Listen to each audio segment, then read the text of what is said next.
Bonjour, bonsoir, ça dépend de l'ère à laquelle vous nous recevez en ce net moment sur KN Vision Télévision, votre chaîne d'échange des idées et de responsables. Un grand merci, n'a pas de connu surtout, partout dans le monde entier. Un grand merci, n'a pas de s'abonner à KN Vision Télévision.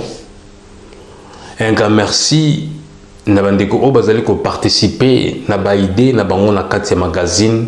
Tout solo la bandeko, to pesibino merci belé pimbo te place bozali. Un grand merci na bandeko bazali ko commenter, un grand merci na bandeko bazali ko benga biso. Un grand merci na papa Mbinga zona Allemagne, le babenga nga to solo là presque 1 heure de temps. Un grand merci na kukanisa ndeko na yo bengi bosololi na ndenge ya libota. Un grand merci na bandeko nyon surtout au bazar en France, précisément de konabiso colonel Mwana Basissa. Colonel Mwana Basissa na Lille, un grand merci. Na ndengozo benga biso tozoko solo la eza malamu mingi. Le tozali mardi le 20 octobre 2020. Toye tout ça l'échange d'idées. Dans l'échange d'idées à l'élo bandeko KN Vision Télévision. Hier j'ai suivi à la télé comment on a façon parlementaire dans l'Assemblée nationale, façon agir, façon pesibe motion na bango, na ba motion na bango. En tout cas, ceux qui congolais nyonso a commis na libre expression, ya ko défendre mboka na ye. Na ona mona ki lobby na affaire minembwe, ou babenga ki invita ki s'il vous plaît ministre Robert Roy na Assemblée nationale. Ceux qui biso ba congolais na bolingo, ou na mona ki lobby sur 100%. Il y a des Congolais, presque, selon là, presque 90%, il y a des Congolais qui ont télémi pour Namboka Nabango, condamné façon oyo, des comportements oyo, ministre Robert Roy a fait chaque pour installation, il y a gouverneur, il y a commune soi-disant rurale et minembwe. En tout cas, c'est une commune à Bolingo, c'est une commune à objectif, c'est une commune à pensée, c'est une commune à vision, qui est toujours vraiment boyé, et tout ça la malamu mingi. Ce qui est une commune à niveau, il y a soutenir la proposition, il y a bon ndeko o wana député Moindo, voilà ça là qui motion surtout commis na niveau ya soutenir ango et ça n'importe quelle tendance politique mais ce qui toujours le bapona mboka et que vous allez malamu mingi. Hier j'ai suivi l'intégralité, il y a invitation wana bande kwa KN Vision Télévision, tout type de émotion, tout type de sentiment na habité sur le robin en ndenge tout le Bela Congo et que vous allez malamu. Hier, le ministre Robert a été presque mouillé dans la défense naïe ou américain que ça là. Ma PC 48 heures pour répondre les sous. En tout cas, je vous assure, ceux qui motion, ils ont surtout pour la sociale yamboka. Que baza côté mais ba député baza hôtel mais la bon en tout cas mboka na biso que je dois lire moko bien. Alors lelo na numéro de episode solo la bande kwa KN Vision Télévision. La Cour de cassation propose la suppression des immunités des parlementaires. La Cour de cassation propose la suppression des immunités des parlementaires. Yango tuye koyoka lelo, yango tuye kolobelela lelo. Balekwa une vision, la plupart abatu baye baravuma mingite na ndenge ya mabete na olobelela. Soki immunité eza nini? Immunité ezali tozana ba immunité ecclésiastique, tozana ba immunité parlementaire, tozana presque na ba immunité ebele. Alors immunité est un privilège. Immunité est un privilège. Ce que l'immunité parlementaire, il faut vérifier dans le dictionnaire, s'il vous plaît. L'immunité parlementaire est là ici que privilège selon lesquels le parlementaire ne peuvent faire l'objet de poursuites judiciaires sans l'autorisation de l'Assemblée à laquelle ils appartiennent. Voilà la définition de l'immunité. Alors, ce qui est le cours de cassation, lobby, la privilège, on a changé en commun, la privilège, on a personne parlementaire. Est-ce qu'il y a parlementaire, parlementaire sans immunité? Sans privilège, les éléments tout notre alors selon analyse na idée mususu peut-être couper ça au commun que si on enlève un parlementaire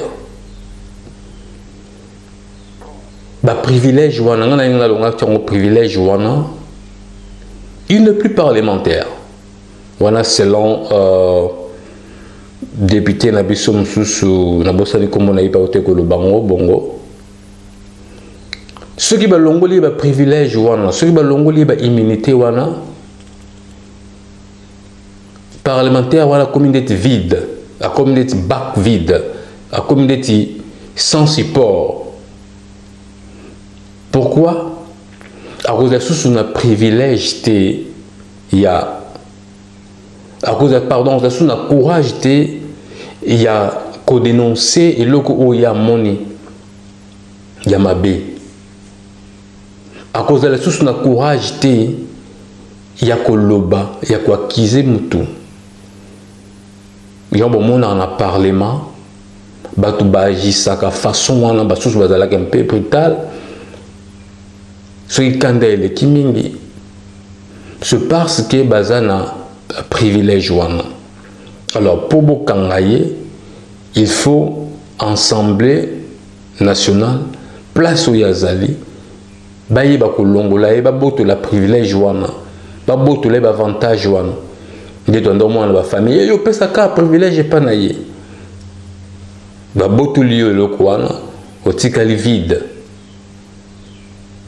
C'est comme si ceux qui âme na eu koufi et longwe nous autres tikali vide nous autres tikali cadavre.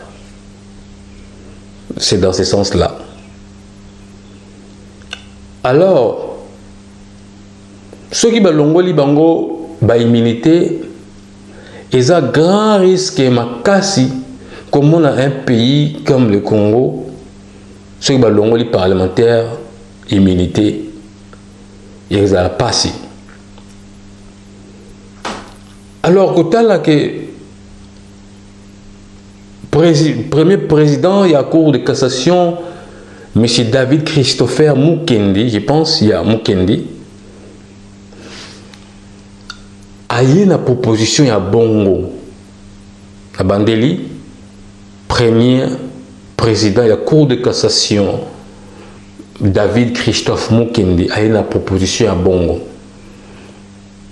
Pour autant, M. David Christophe Mukendi, Azali Moutua cash.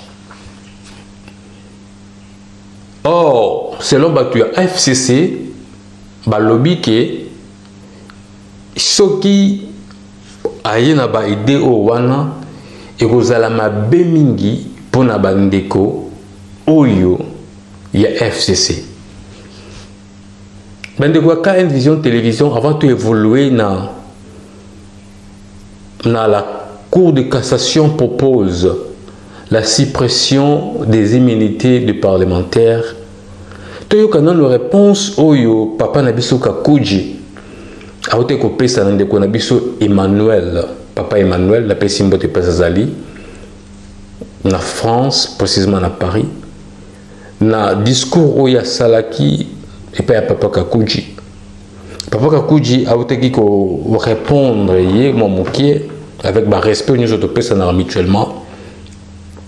Tout quand nos réactions ya papa Kakuji na ndenge ndeko na biso Emmanuel aote ki koloba. Tout quand papa Kakuji s'il vous plaît. Bonjour Kelly. Kelly, je voudrais répondre à notre ami Senda de Paris. Ok. Camarade, avant l'IDPS, il y avait deux grands partis politiques congolais, les FNLC et les PRP. Personnellement, je n'ai jamais pris l'IDPS comme un parti politique, puisque ce sont les mêmes bourreaux qui étaient avec Mobutu qui ont créé ce parti. Donc l'IDPS était une antichambre du MPR, créée avec la bénédiction de Mobutu. Donc l'IDPS était un dérivatif du MPR. Okay. C'est pourquoi ils ne sont jamais allés nulle part. Et quand il y avait un membre qui n'était pas de la tribu kassaïenne qui veut émerger, ma sœur Marthe, maman Marthe, les chasse. C'est comme ça que Moubak est parti. Maintenant, le vrai président de l'IDPS, ou la présidente de l'IDPS, c'est maman Marthe. Et puis, tu dois savoir une chose. Ce n'est pas l'IDPS qui a hissé Chilombo au pouvoir. C'est les caches. Les caches créés par Kabila Kabange, son frère. Alors, pour ce qui concerne les désordres de 1991-92, c'était un conflit interne des membres de l'IDPS, dont Kyungu, Tshisekedi lui-même, et Mobutu, donc c'était des membres de l'IDPS impair. Alors, les Katangais étaient victimaires. Ils n'avaient rien à faire dans ces conflits. Ce conflit n'a profité qu'asseoir la dictature de Mobutu. Vous voyez? Okay. Bon, maintenant, Mobutu est parti, Mobutu est mort, Kyungu est là. Mais il faut l'arrêter.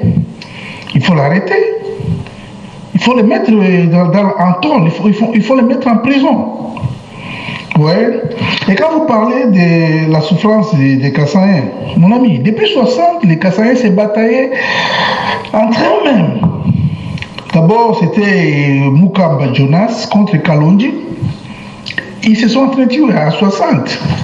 Ensuite, les Kamina Sapwe, qui étaient à la base, c'est Badi Bangal, qui voulait vendre la terre aux Blancs. La terre des chefs aux Blancs. Et dernièrement, Tambouliezer a fait un reportage ici à Mboujimaï. Vous avez suivi? Les Bena Shimba, Bena Mwena et Bena Kapuya qui se sont entretués, qui brûlaient les cabanes et les chaumières des autres. Donc c'était une guerre intestine. Vous voyez? Alors vous devez d'abord mettre de l'ordre là-bas et puis établir les lois agraires, puisque le plus souvent ils se battent à cause des terres et ainsi de suite. Ouais. Alors nous sommes tous Congolais. Il ne faut pas parler seulement de la souffrance des Kassaïens, il y a la souffrance des gens de l'Est, la Ituri et les Beni, un peu partout. Tout le monde souffre au Congo à ce moment. Ce n'est pas seulement les Kassaïens. Ok, merci beaucoup. Un grand merci, Papa Kakuji, na participation na yo na KN Vision Télévision, na numéro na biso alelo. Un grand merci, na ndenge oyo tu ce message na papa na biso Emmanuel à partir via Paris, en France. Selon le premier président de la Cour de cassation, David Christophe Mukendi, a lobby que bango donc au parquet, a lobby parquet général, selon bandingo a rapport na bango, bakuta na gana moi ba difficulté na ba dossier moko sensible, ba dossier ba faire moko sensible. Beaucoup de difficultés parce que ce dossier est sensible, affaire est sensible. Ce qui est soit pas à député, soit pas à sénateur. Et c'est un peu difficile pour comme ça jusqu'à terme parce que l'immunité wana ils ont protéger bango, le privilège wana ils ont protéger bango. Alors yango a proposé que longo la immunité wana va se comporter comme il se doit pour qu'au cas où affaire sensible se présenter parmi bango, base à la facilité, il y a la justice directement, au lieu que décision est soit dans le Sénat, soit dans l'Assemblée nationale. À le côté la proposition où David Christophe Mukendi a occupé ça. Batu ya FCC comme ya zamtu ya cash batu ya FCC bamoni yango mabe, c'est comme si aza ko protéger mingi batu na bango comme FCC baza majorité na parlement et comme déjà ba jijara bango na ba makambo nyonso mabe na mabe o nyonso bango basala. Alors, et que vous avez facile, ce qui est immunité, pour que moko. Voilà, c'est leur interprétation, il y a battu FCC. Alors, selon le député Christophe Vango, il y a aussi Koloba, que c'est un combat entre FCC et Cash. Chacun veut maîtriser la justice. S'il vous plaît, selon Christelle, il y a le lobby qui est Ezali Bitumba entre FCC et Cash pour monter sur Bango Mibale pour ça à maîtriser la justice. Or, justice n'est pas que cannabis, il ne faut pas tout changer la loi sur un problème dans mon tout. Tombo cannabis, loi, constitution, et qu'on changer n'importe quand. Les lois ceux qui ont une proposition, loi naïe, proposition, loi Minako, proposition Boy, Soukaka, ensemble, va prouver, va changer. Alors, quand la proposition, David Christophe Mukendi Ayenango, selon votre FCC, Monique, non, ils ont compte à rendre. C'est comme si balingi ba sili sa bango, c'est comme si balingi ba longo la bango nion surtout pour bando kanga bango moko.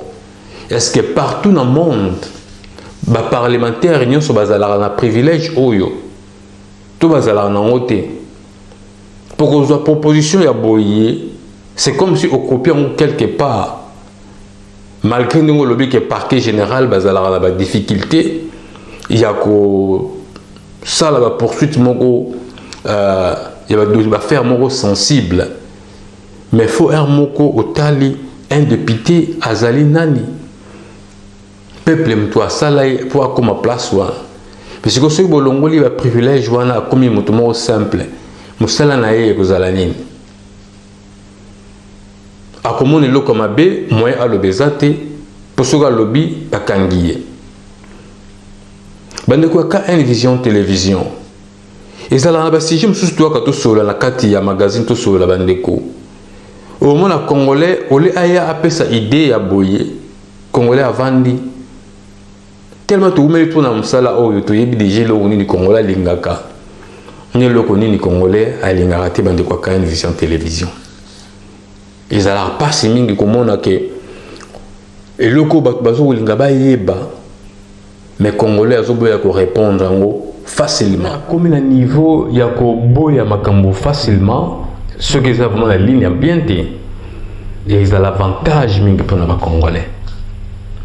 Moi, je pense que l'idée où David Christophe Mukendi a joué, ceux qui ont même dans le Parlement et aux Alamoi Bitumba Mingi.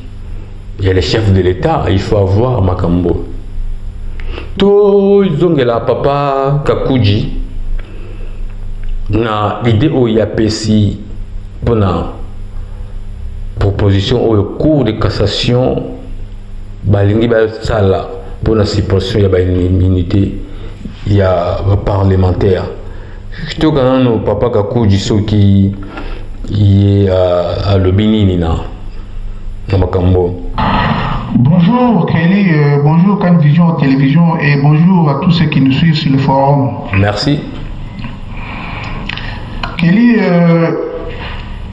les juges proposent à ce qu'on enlève l'armure aux députés, qu'ils soient exposés, Yeah. qu'on les arrête n'importe comment et par n'importe qui. Yeah.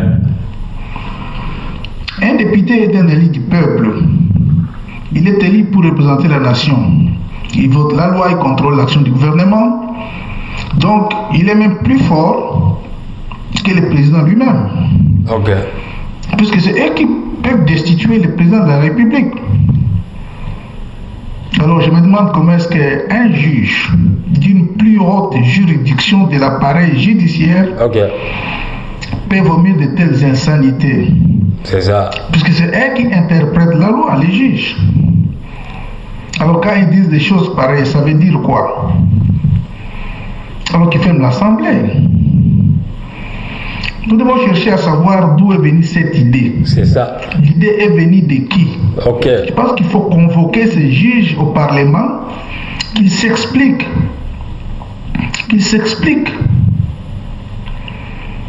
Alors dans ce cas-là, le président aussi, lui-même, on lui enlève ses immunités. Et le juge lui-même, Ok. qui est censé être inamovible, on lui enlève son inamovibilité. Et que tout le monde soit égal, que tout le monde soit égaux, quoi. Si les gens qui sont censés représenter le peuple peuvent être intimidés par de n'importe qui, alors, le Congo est en détresse. Ok. Le monde entier se moque de nous quand ils apprennent de telles propositions. En fait, moi, je n'aime pas ces députés, mais je crois que la magistrature suprême est beaucoup plus malade que le Parlement. Et je suis curieux de connaître les mobiles, mais je présume que ça vient de la présidence. Ce juge a des acquaintances avec les hommes de l'IDPS qui veulent se venger pour la destitution de Jean-Marc Kabound. Il veut se venger contre les députés, puisque sa destitution a été commanditée par les députés, quoi. Ça doit être ça. Aussi, puisqu'il y a des tirements, on a appris qu'il y a des tirements entre Mwamba Tambo Mwamba, Janine Mabunda et Chilombo. Alors, ils veulent créer un chaos. Ok. Nous devons connaître les raisons. En fait, c'est des conflits endogènes. Ça n'ira nulle part, puisque c'est impossible. Alors, nous serons le seul pays au monde Yeah. où les députés peuvent être arrêtés par n'importe qui, inquiétés par n'importe qui. Moi, je pense que ça n'a pas de sens. Ça n'a pas de sens. Ok, merci Kelly. Un grand merci, Papa Kakuji, na participation na yo. Un grand merci, Opes Libotetou, Place Bazali, Mbote Mingi. Alors, dès Papa Kakuji a oti koloba que ceux qui balongoli bango ba privilège wana, balongoli bango ba immunité wana, ba komba papier, mutu nyo soko sala n'importe quoi pas député. Donc Papa Kakuji a loba kanga bon peka ensemble ngo. Alors que la proposition pour aider dans le début, ils n'ont pas si mingi. Or, selon David Christophe Mukendi, il y a lobby quelque part, en droit de procédure pénale, l'absence de non-sanction immédiate serait comme un encouragement. Il y a en droit de procédure pénale, l'absence de non-sanction immédiate serait comme un encouragement. Un encouragement, il y a nini. Vous savez, dans notre pays, la République démocratique du Congo, il y a des fois, on Lingala, Kikongo, Chiluba, Swahili, Kimpende, pour que nous surtout la facilité à comprendre. Pour les termes tellement qui m'a cassé, mais qui nous comprendre, il y a un monde qui ceux qui ont la immunité wana lelo d'abord bango mo non ba député bazara ba vivre déjà na risque na risque ba finga bango ba kanga bango n'importe quand bazana na risque belé sur ceux qui ba longo bango sur de l'eau wana donc c'est que bo fongol vous m'apporte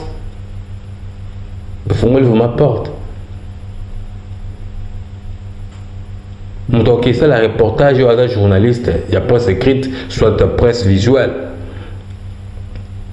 à ça parlementaire. Mais et le cambisque des autres on a la comme il avait papier bakangi accueilli.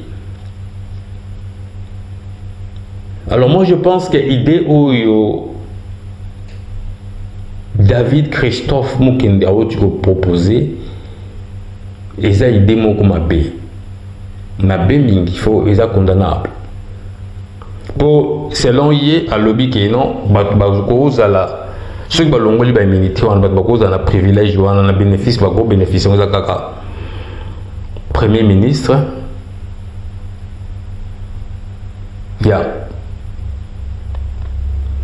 premier ministre il y a membre du gouvernement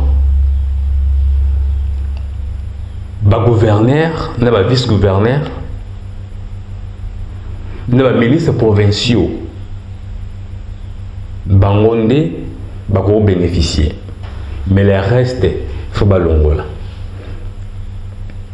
La PCP région papa Kakuji.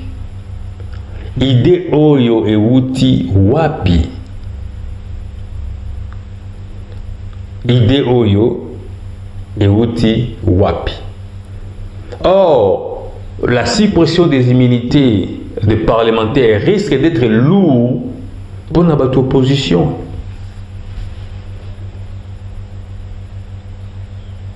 Bien. La suppression des immunités des parlementaires risque d'être lourd pour notre opposition. Conséquence batouane dans le bac de la debi bandako ramasser bango deti ba chenille donc na ba dossier mutusu o ezaki akala et ko yeba ko lamuka parce que na minute o to lo ba que la plupart ya bat oyo ya FCC ba bio no so ba sala kala c'est comme si ba immunité wana moto et couvrir bango. C'est comme si bakangi nzungu boye doso ba fongoli yango bomoni biloko nyonso to eza na kati. Alors yango David Christophe Mukende a otikolo to long fongolango to mona biloko nyonso to eza na kati comme ça to bana ko bango moko. Alors yango bomoni papa Kakuja otikolo ba c'est comme si ezali eloko moko e outi na présidence. Yango moni bata FCC Batelemeli et local. Bande quoi qu'à Vision télévision plateforme na biso to sala to solo la bandeko. Eza plateforme moko to pesa na ba idée oyo to moni ce que za mabe to za malamu. Mais ce qui to komi ko vanda silence to zo ba ko manifester te na ba blog mususu. On a zala moko na tali na ba vidéo ba tous batinde la ngai belé on a un papa là bien habillé en cravate bien voilà a télémérie téléphone na a tie et liboso na a lui message za ko loba za ko adresser Ce n'est pas ça que les Congolais ont besoin. Les Congolais ont besoin des idées. Dès que nous avons début, les Congolais qui n'a parlement hier, lundi, le 19. Les Congolais wana soki bisonion surtout, to comme la même pensée. To comme des Congolais qui le parlement. En tout cas, je vous assure que changement est ma casse et dans la République démocratique du Congo. Tous ceux qui ont appris les lobes de Kwaka une vision télévision, un cas merci pardon, na papa Kakoudji, m'ta participé que les loyers moko. Un cas merci na yena temps na yo azui parce qu'il y a une importance il y a plateforme oyo. Boutique la malamu, to kutana prochainement na numéro msusu. Bye bye.